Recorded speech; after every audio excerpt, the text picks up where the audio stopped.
Welcome back, everybody, to the second HAI conference on COVID-19 and AI, the path out of the crisis. Our second session today is going to examine some of the social dimensions of the pandemic. And you might be wondering, why is an institute on artificial intelligence discussing something that might not have any direct connection to AI?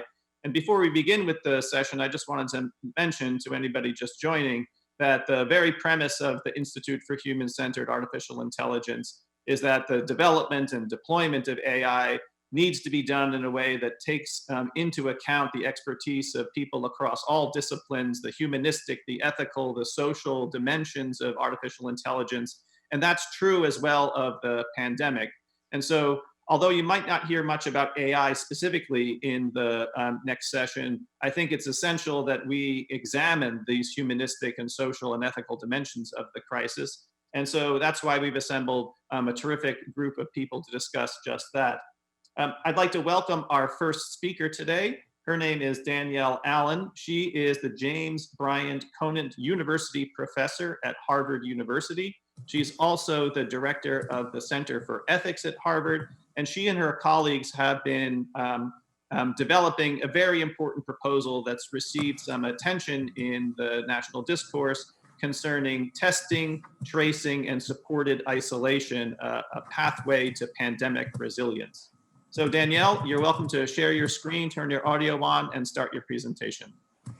Thanks so much, Rob. I am not going to share my screen today. I am just going to chat. I hope that will be okay with everybody. Rob asked me to talk about an effective strategy for responding to the pandemic, and circumstances in this country have changed so dramatically in the past week that I think it requires some adjustment of perspective. I have been watching the unfolding of the ineffective pandemic response in this country and have seen it as a part of a developing legitimacy crisis, evidence of failures of governance in this country. I think we now have to face the fact that we do broadly indeed confront a legitimacy crisis. So that means a question about how to have an effective pandemic response is a question of how do you respond effectively to a pandemic in a context where public institutions have collapsing legitimacy. That makes pandemic response all the harder. Nonetheless, I think it brings to the fore that the single most important feature of an effective pandemic response is a viable and valid social contract. What do I mean by that concept? I mean the idea that in any given society, there needs to be a commitment of citizens to one another and of the governance institutions to the entirety of the citizenry. I think in this country, in the US, the beginning of the ineffectiveness of our response was the willingness of people to entertain the idea that we might abandon parts of our community, perhaps abandon the elderly, for example, or then soon after abandon essential workers, that they be out there working but without adequate supports of testing and contact tracing to keep them healthy as a community, always in an open economy. For them, the economy was never closed. So the first element of an effective pandemic response and the first element of a response to legitimacy crisis are the same: rebuilding the principle that we don't abandon anyone. We don't abandon the elderly. We don't abandon essential workers. We don't abandon communities of color. You start from the get-go with the premise that you have to design a policy solution that rests on that proposition that you don't abandon anybody. The entire purpose of a social contract is to deliver safety and happiness to the whole people. That expressing that commitment, standing up for it, seems to me the first element of an effective pandemic response. The second element of an effective pandemic response is then to ask a question that's not about trade-offs in the first instance. Instead, it's a question about how to align or integrate our multiple overarching objectives in a constitutional democracy that aspires to deliver freedom, equality, and opportunity for all. That means our policy question at the beginning of the pandemic should have been, what's a response that integrates protecting lives, protecting liberties, and protecting livelihoods? We never actually asked that question of whether or not there was a way to integrate all those three things. Right from the get-go, we started talking about trade-offs. You shouldn't properly engage in a conversation about trade-offs if you haven't first explored whether or not there's a solution space that permits integration of all three objectives. Indeed, there was a solution. There still is a solution that integrates all three of those objectives. That solution is to pursue suppression of the virus through diagnostic testing and contact tracing. Those tools can be used to drive the prevalence of the disease close to zero. They've been used already effectively in that regard in Germany, in Taiwan, in New Zealand, in Australia, in South Korea. Also, of course, China and Singapore, there's a different story to be told there. The important point is that democracies protective of liberties have also used suppression effectively. Taiwan saw GDP growth in the first quarter of 1.5%. That's evidence that that strategy also is the best one for the economy. Taiwan also is able to use various privacy protective approaches to contact tracing. Germany too has established very high standards for privacy, as it has also employed contact tracing in its approach to fighting the pandemic. So testing, tracing, and supported isolation are the tool to use to suppress the disease. That's a tool that continues to be within our reach in this country. In fact, it's gotten closer within our reach every week. Testing capacity has massively increased. New forms of diagnostic testing, new methodologies, have greater possibility of scaling up, have been approved by the FDA within a matter of the last few weeks. There will be continued new opportunities and scaling up in the next week or two to come. So suppression continues to be the best tool for disease control that also simultaneously protects lives, protects livelihoods, protects liberties all at once. In order to use this tool effectively, however, in the context especially of a legitimacy crisis, one really has to ask the question of, can public health institutions deliver what we need with regard to contact tracing programs? This is a program where, in order to break the chain of transmission, what you do is with every COVID positive individual, you engage with them to identify whom they've been in touch with, to whom may have exposed the disease. And then those people too are invited, encouraged, asked to make appointments to have tests. The goal is to ensure that for every COVID positive person, 25 more people are tested. If you can achieve levels of diagnostic testing at that rate, you can suppress the disease. How to do this then in the context of a legitimacy crisis? The best models for contact tracing are ones that grew up in later stages of the HIV/AIDS process and response, wherein it was recognized that community organizations would be the most effective entities, agents, to provide contact tracing to the communities that they served and in which they're already trusted. So there's an important program in New York called NYC Knows that recruits community organizations in as partners, who then those community organizations stand up contact tracing programs for the networks of people with whom they're already connected, already involved. That's my view of where we need to go with contact tracing in this country, that we would be best off if our public health institutions could recruit community organizations as partners, let community organizations work in contexts where they're trusted, let them work with the resources and capacities of cultural connection and affinity that will make them most effective. The goal in all of this work is to bring justice, health, and democracy together. If one pursues the health objectives by means of forms of community empowerment, that becomes another element of a foundation for restoring prospects for justice, health, and democracy for all. So in the context of a legitimacy crisis, what's the pathway to an effective response to COVID? Don't abandon anybody. That has to be the first principle. Empower communities to take charge of their own health, equip them with the tools and the resources that they need in order to do that. Pursue integration of protection of life, livelihood, and liberty. Those, I think, are the elements for effectiveness. Thank you. Thanks very much, Danielle. We're going to shift next to Nate Persily, who's a professor of law at Stanford University and the co-director of the Cyber Policy Center. Nate's work focuses on American election law, examining voting rights, political parties, campaign finance. He's the co-author of the leading election law casebook called The Law of Democracy. He's been examining at the Cyber Policy Center and an associated project on democracy and the internet a great variety of issues concerning the health of democracy in its digital form. And we examined in our last conference issues concerning what some people call the infodemic, the misinformation and disinformation about the pandemic that parallels the public health crisis. Nate has turned a great deal of his attention over the past weeks and in the next coming months to an issue absolutely central to Americans, which is how, in the context of a pandemic, can we conduct a healthy and safe election? Nate, the floor is yours, and please share your screen and turn your video and audio on. Well, thank you very much. I would like to pick up where Danielle Allen left off, which is that there's a legitimacy crisis in the United States. We're seeing it play out in the streets, and elections are the focal point for a lot of what might be the tests of a nation state in its ability to communicate messages of legitimacy. And the pandemic could not come at a worse time in the United States because it affects the election in an integral way. For the most part, my comments are not tech related or AI related, but I want to just say one word at the beginning about the influence of technology on this election, given the COVID environment, which is that all of the sort of analog ways that we have campaigned and registered voters and participated in elections are hindered in the COVID pandemic environment.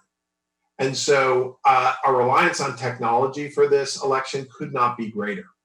And so all of the problems and weaknesses that we saw in the system, whether it was disinformation or the cybersecurity of the different electoral systems in the US, those problems are only magnified in the COVID environment as jurisdictions are scrambling to try to adapt to the various challenges that the pandemic poses.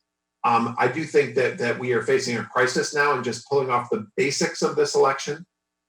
We are losing poll workers. We are losing polling places. We are trying to make a massive shift in the way that we vote as a nation in a very short period of time. This has never happened in the United States. And so what I'm going to talk about here are the challenges that we are facing and the particular obstacles that the pandemic poses for the election in November. I'm going to share my screen and do just a few slides in the 6 minutes I have remaining. So I want to focus just on what the actual problem is, which is how do you shift tens of millions of voters from a system of voting that they've become accustomed to one that is unfamiliar to them, right?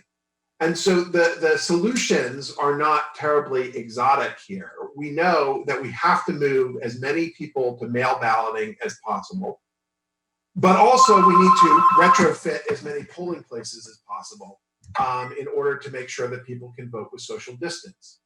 And so I think it's important to understand that this is not as easy as people think. And also that these options represent a continuum, not merely a dichotomous choice. And by that, I mean that you're going to see many variations in the way we vote in November, from the sort of typical paradigmatic election day polling place to early voting centers that aggregate several polling places together, to obviously mail balloting at home, where you then drop your ballot into into the mailbox, to mail balloting, which then you drop into a publicly sort of provided drop box and the like. And so there are all these different options in the way people are voting, and different jurisdictions are going to be moving in one or the other direction. Now, one of the sort of constraints on us dealing with the pandemic and its election-related effects is how decentralized our electoral system is in the United States.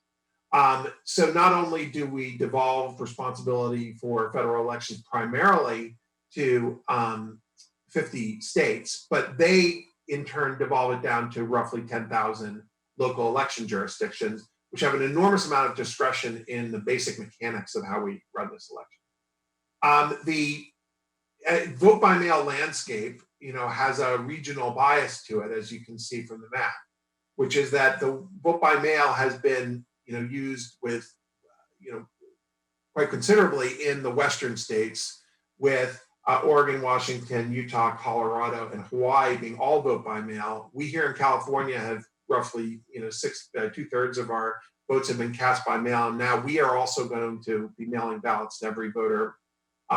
Places like Arizona also have roughly 3/4 that people who vote by mail. But as you can see throughout the rest of the United States, there's considerable variation as to whether states require excuses to have an absentee ballot or whether you can just do no excuse absentee voting.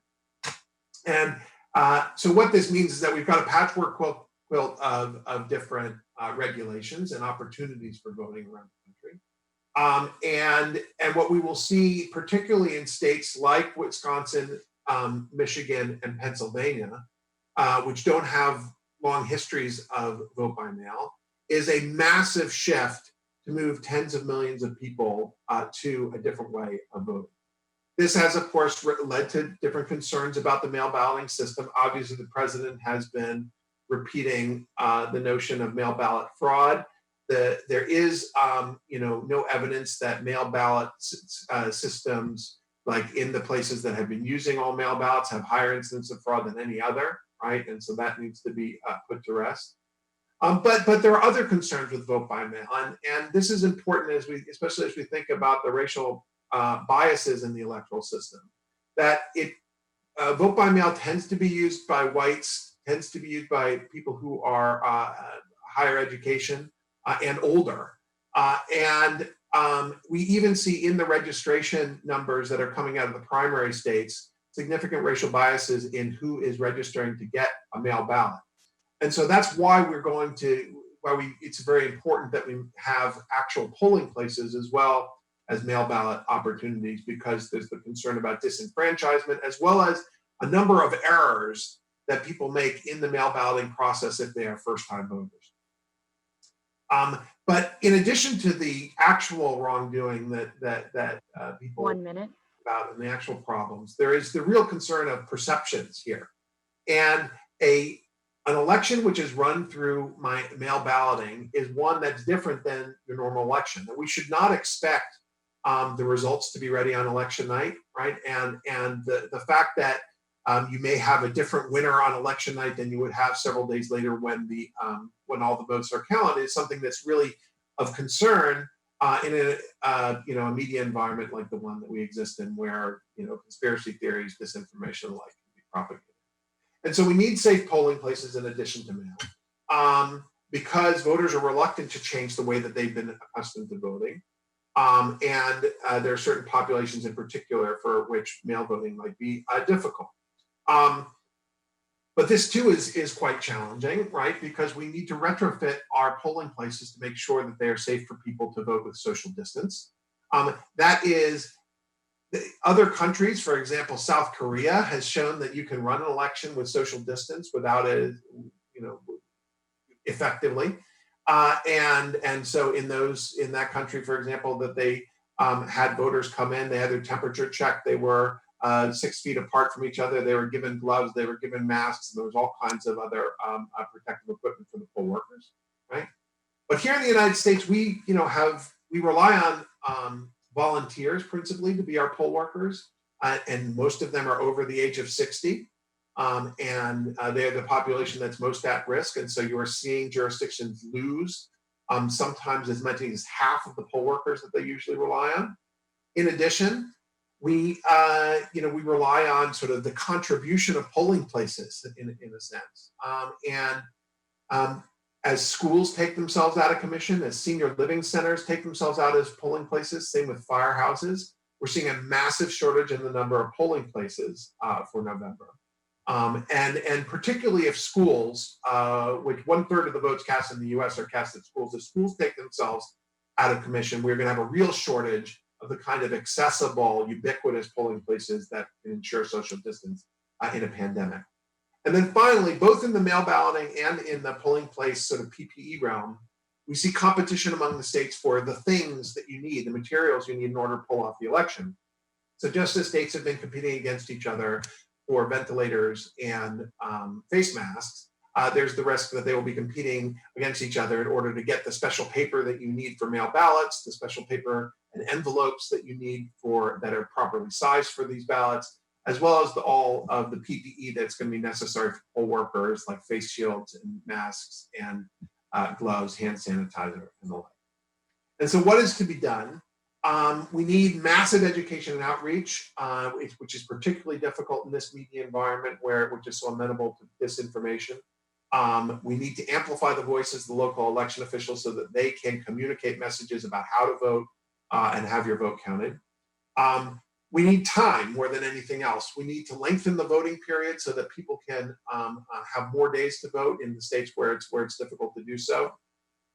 And we need greater time for the casting and the counting of ballots. As I said before, we need to resist the temptation to call the victor on election night. And so responsible media organizations need to exercise patience, which is, of course, in very short supply these days.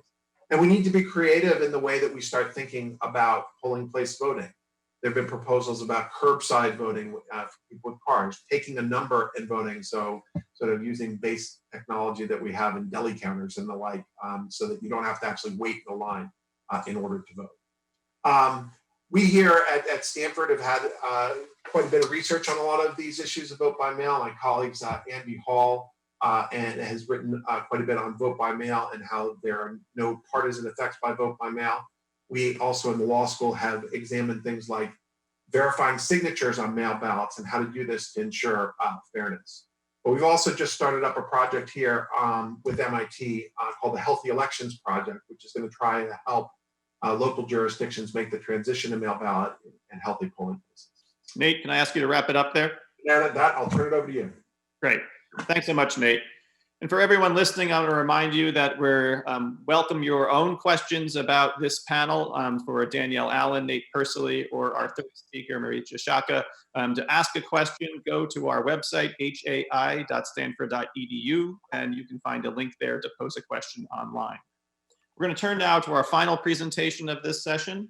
Let me introduce to you Marietje Schaake. She is the International Policy Director at the Stanford Cyber Policy Center and a Policy Fellow at the Institute for Human-Centered AI. She served as a member of the European Parliament from 2009 to 2019, and she was the founder of the European Parliament's Intergroup on the Digital Agenda for Europe. Marietje, thanks so much for joining us from Amsterdam, and please share your screen and turn your audio on. Thanks so much. I'm actually very happy to see you on Zoom, but I'm not going to be sharing any slides. So feel free to look out of the window or enjoy a little walk if you're still sheltering in place. All you have to do is listen. I'm very happy to be here, and I've been asked to share some observations about governmental obligations for protection during contact tracing of COVID-19 infected people. And I believe, and I wanted to start with this especially now, that it is always essential to point out the difference between democratic and non-democratic governments when we talk about the obligation of governments. And especially during crisis, this is a distinction that is being tested. Of course, I echo the concerns that many have shared about what is happening in the United States. But when we think about democratic principles being tested, I think particularly of the abuse of power vis-a-vis unarmed individuals, peaceful protesters, and journalists. But in general, I think this pandemic has become somewhat of a litmus test for democratic governments' own commitments to practice what they preach. Now, as a reminder, in Europe as well as in the United States, the legislative steps that have been taken to better protect people's data and their privacy were a reaction to the excessive intrusion by governments and law enforcement in the name of countering terrorism and providing security, for example, after 9/11. And so I think it is important to be extra mindful of civil liberties and fundamental freedoms when the urgency to act fast is pushed by the unprecedented circumstances like the pandemic and COVID-19 that we're dealing with right now. And in particular, the eagerness with which apps to fight the pandemic have been embraced has been remarkable, I think. I was particularly closely involved with the scrutinizing of that process in my home country, the Netherlands, where I am during the pandemic. But many of the points I'm going to make are relevant for other societies and other governmental proposals to engage technology in the process of contact tracing, excuse me.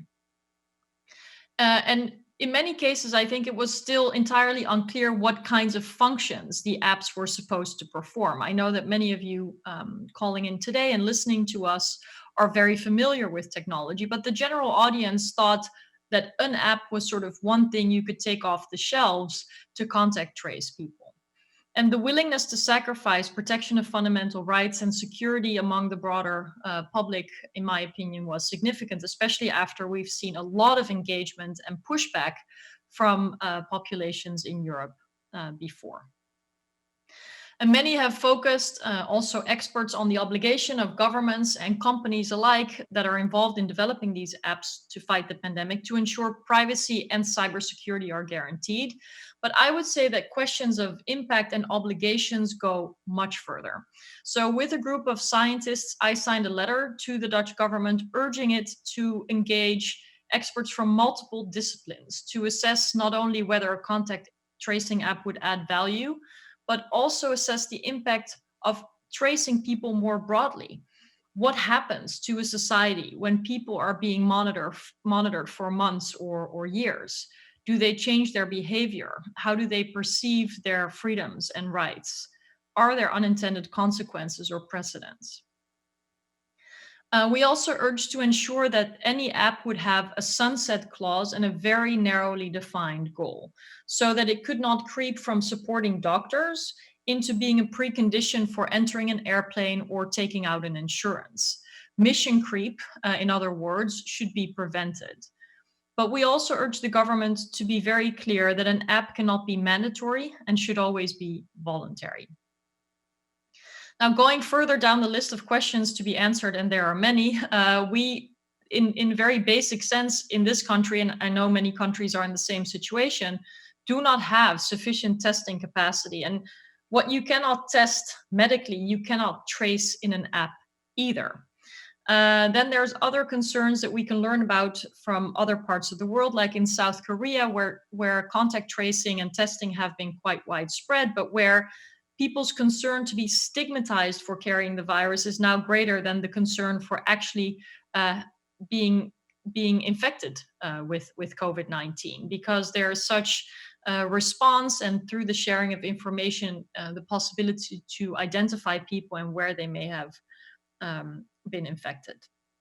So besides logistical questions, operational questions, security and privacy questions, clarity and transparency demands, it's important to look more broadly at alternative models. Quite a bit of success has been found with either manual tracing or keeping a diary. And this may sound like a very analog past century solution, but actually it has engaged people much more personally in taking responsibility for their behavior. I would also encourage us to look more broadly in the sense that if governments have to look in terms of broad scenarios in what it takes to open up societies while preserving health, an economic argument for hiring human contact tracers over AI-driven ones may carry weight. So it's important to look beyond just technological solutions. In any case, and this builds on what Professor Allen said before as well, all effort should go into ensuring that there is trust. Trust in the technology and its applications, but also trust between people and trust in government, which I think is a theme in our panel as well. Governments, democratic governments, have had to ask extraordinary discipline and sacrifice from their populations. To be locked down or sheltered in place, to keep children out of schools, elderly people alone in their homes, people working from home, with all the economic consequences, only happens in extraordinary times.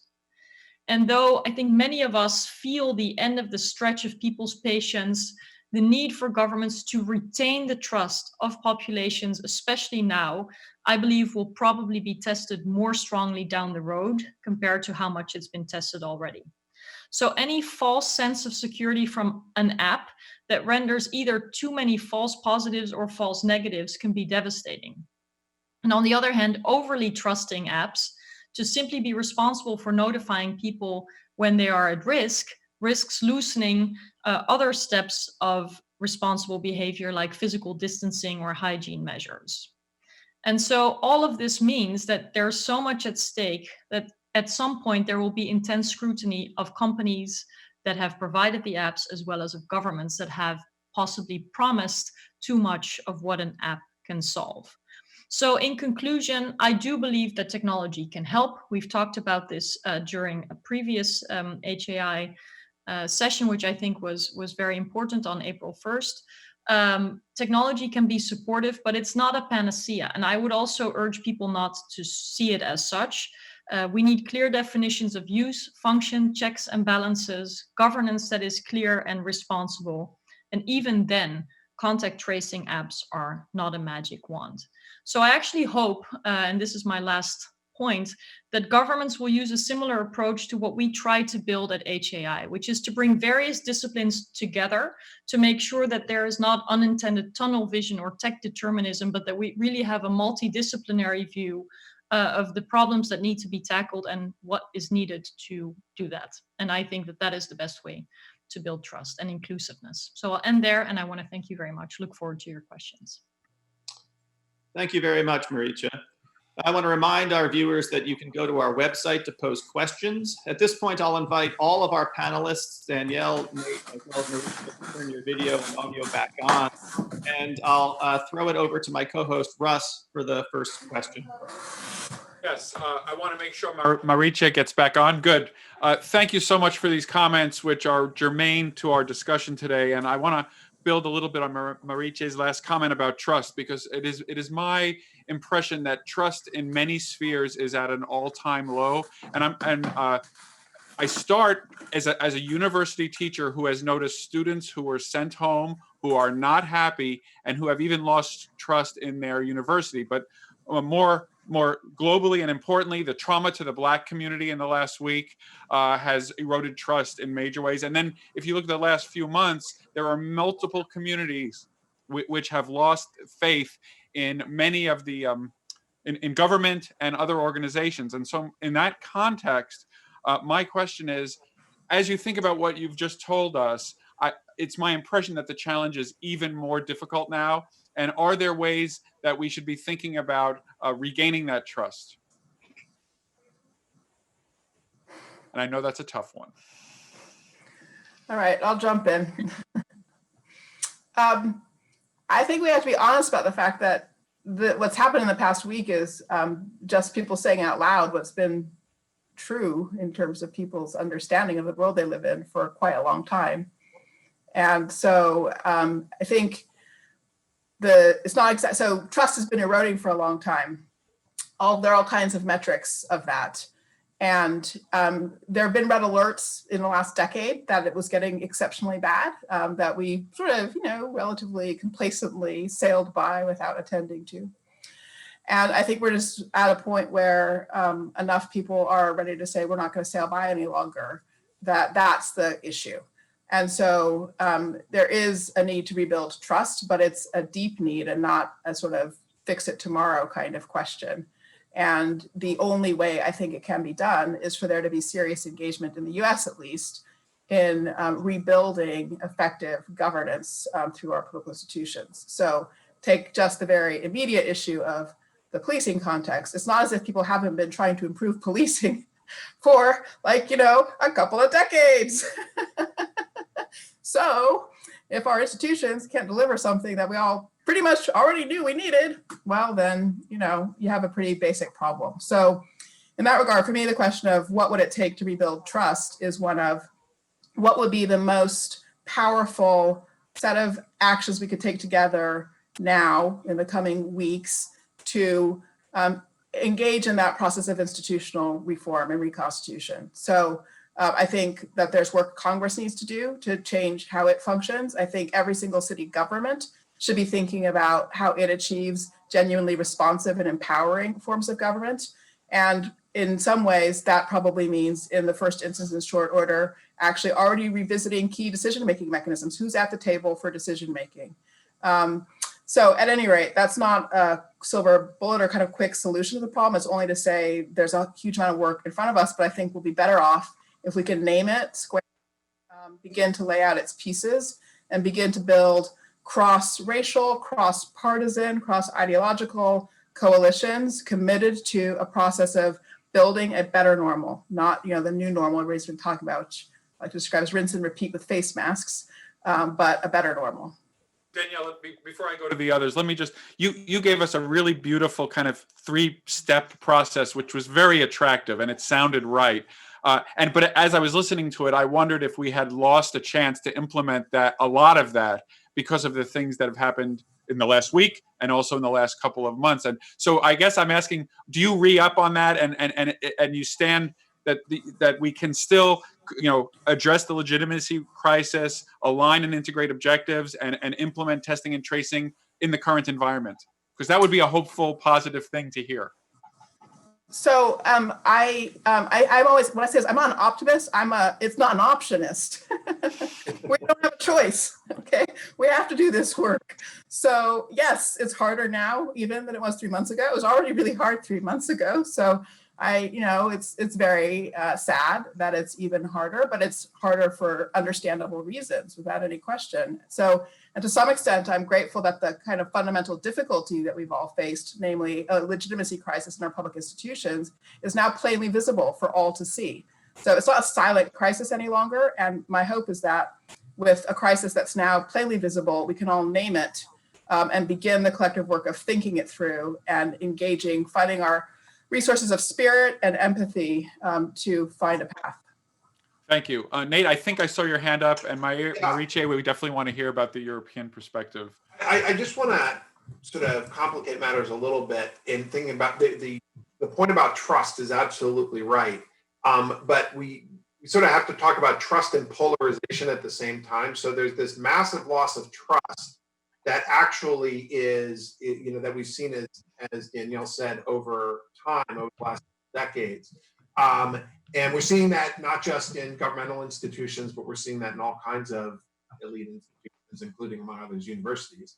And then there's the problem of polarization, which dovetails with trust, because part of it is that the massive loss of trust sometimes comes from different sources, right? Depending on whether you're on the right or the left. And so what's happened with the pandemic is that we are seeing, right, both a lack of trust because the government is not, and other institutions are not up to the task. And then you have polarization, right? And you see that whether it's about face masks or hydrochloroquine, or for that matter, mail balloting, right, at the elite level, and how to deal with it. So that that makes building the kind of coalitions that are necessary to then have a kind of unified approach to build trust and legitimacy that much more difficult when you have elites, right, who are polarized along partisan lines. Marietje? Yeah, this is a difficult subject, but I did want to bring two parts together of this discussion. So I often think back about the promise with which social media came about, and that it was going to engage more people in the democratic process, that it was going to empower the voiceless, and basically jump to where we are today with so many lessons learned that this promise did not turn into a reality automatically, right?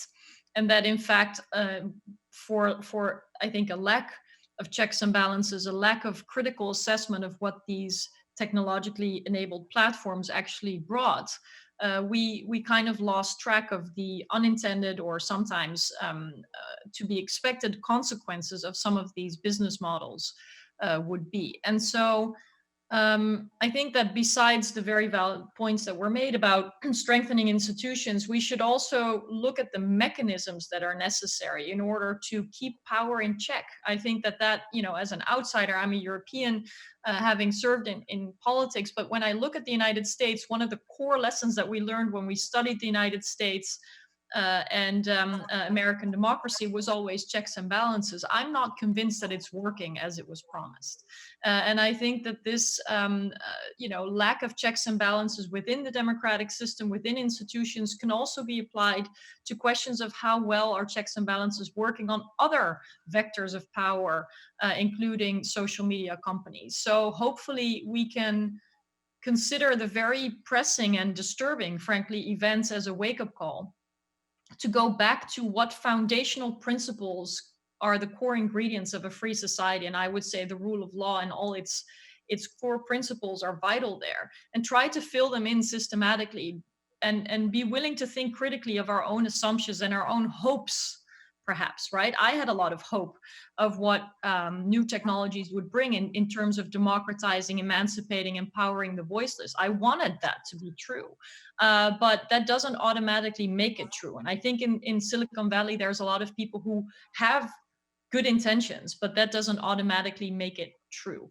So let's also encourage ourselves to think critically and go back to the core of what normally, and hopefully in the future again, makes for a truly democratic society. Terrific. Well, I want to now get some questions from the audience in. I have one question that I think is chiefly directed at Danielle and Marietje, and a second question for Nate. Danielle, I want to pick up on something that you ended with, which was that the tracing mechanism that you and your colleagues have proposed is not a digital one, not a matter of digital surveillance, but a manual one. And in fact, it wasn't just an invocation of that, but a very deliberate identification of community groups and community leaders who would help carry that out.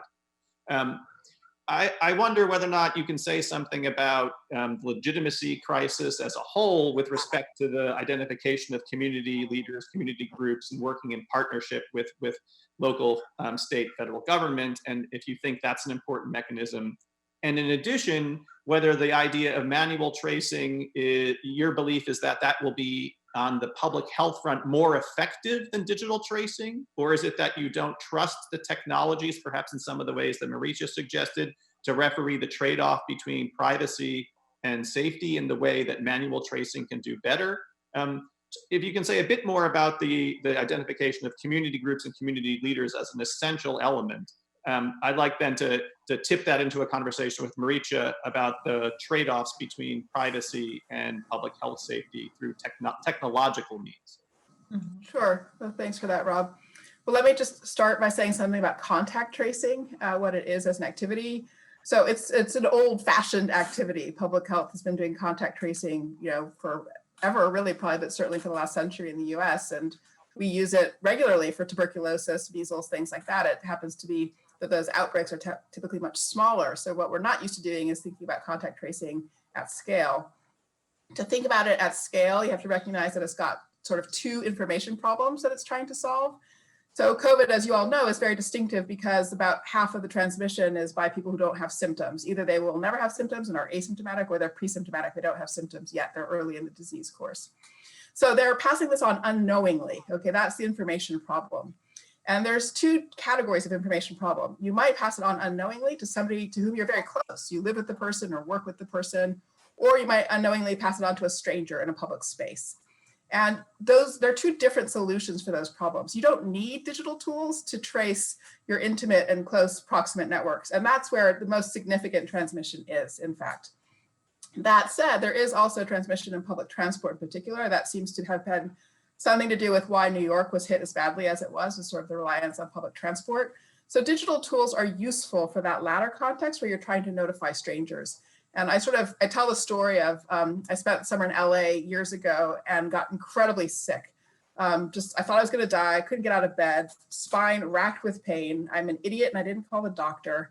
And after a week or 10 days, I got better and I went walking my dog again in the same park I always went to. And there on a tree was a poster that said, "Be careful, people have been catching West Nile virus from mosquitoes in this park," okay? That's that second information problem, though, like how do you tell strangers they may have been exposed? That's where the digital apps, I think, are a useful tool. But on balance, as I said, most transmission is in that intimate context where you just need a person to help you remember where you've been, who you were with. Do you want to tell your friend or intimate partner yourself, or do you want somebody else to tell them anonymously, et cetera? So that's definitely a job for human beings.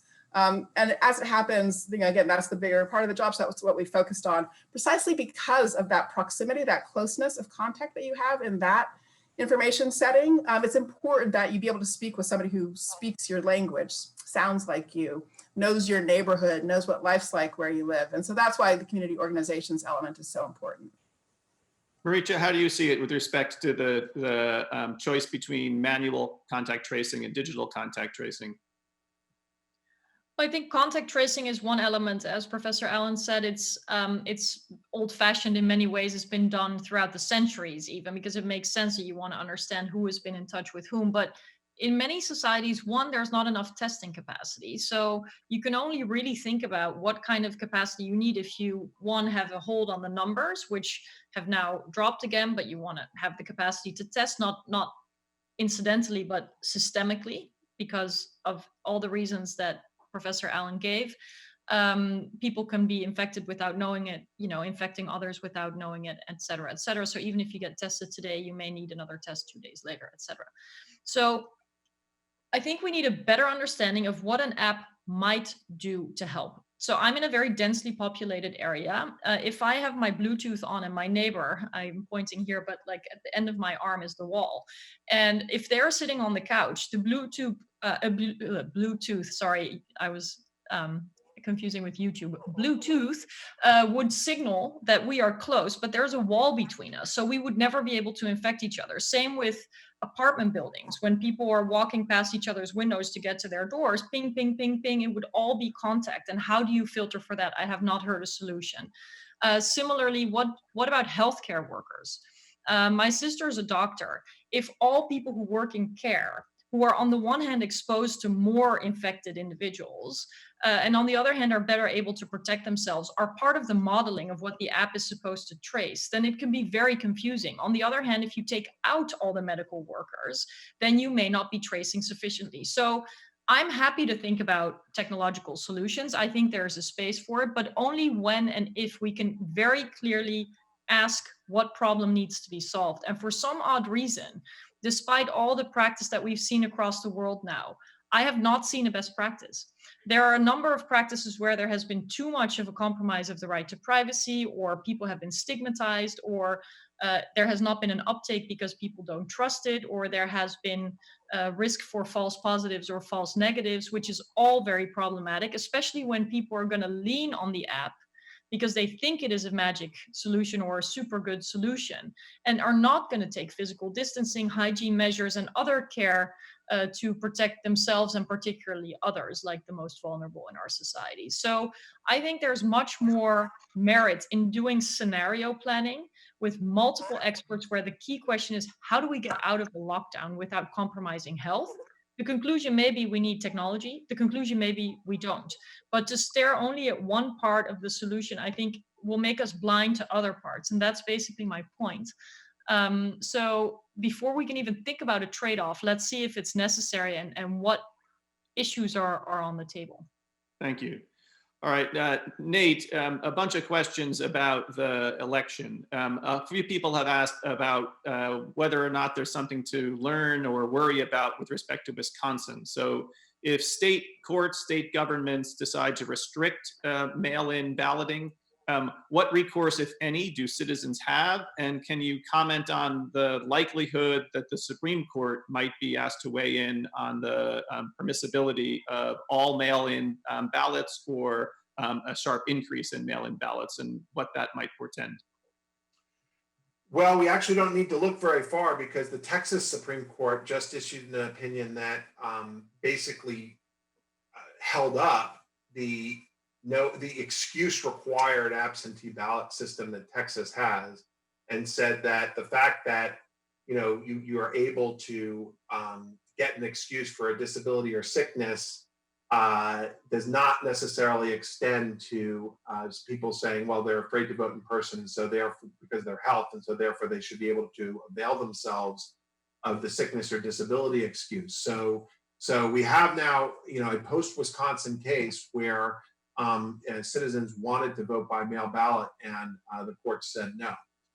It's possible the U.S. Supreme Court is going to get involved in some of this. They did get involved in the Wisconsin case, and said that the judge's decision to try to extend the deadline for absentee ballots to be cast was beyond sort of the judge's authority. And so they put down a marker here, and I think we shouldn't expect that it's going to go in the direction of, say, pro-mail balloting.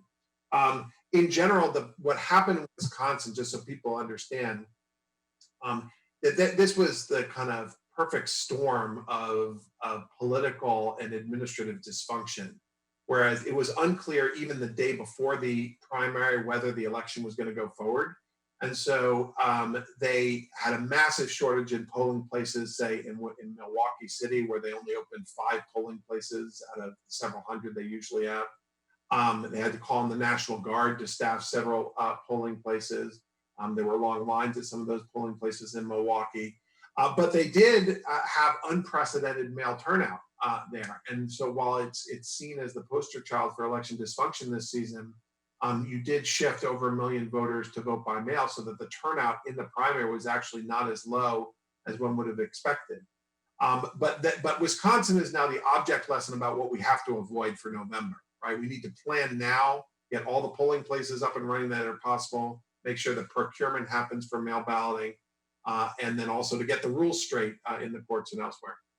Great. Well, I want to draw this session to a close just with the following observation. It's a piece of conventional wisdom for the past month or two that the pandemic presents us not just a public health crisis, but an economic crisis. And I think the way that we've discussed in this session, that we need to, as it were, up the ante even more. We have what amounts to a legitimacy crisis in so many of the major institutions that are responsible for helping us see a path forward out of the public health crisis as well as the economic crisis.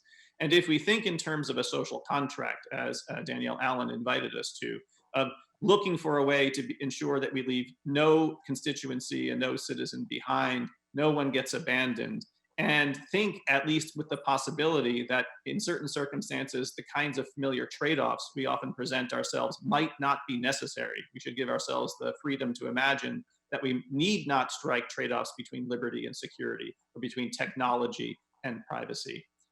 I think we can stare in front of ourselves at the gravity and scope of the problem and begin perhaps together to imagine a path forward. And so with that, I want to thank Danielle Allen, Nate Persily, and Marietje Schaake. And for our audience, we're going to take now another 8 or 9 minute break. We'll reconvene at the half-hour mark with our third and final session for the day.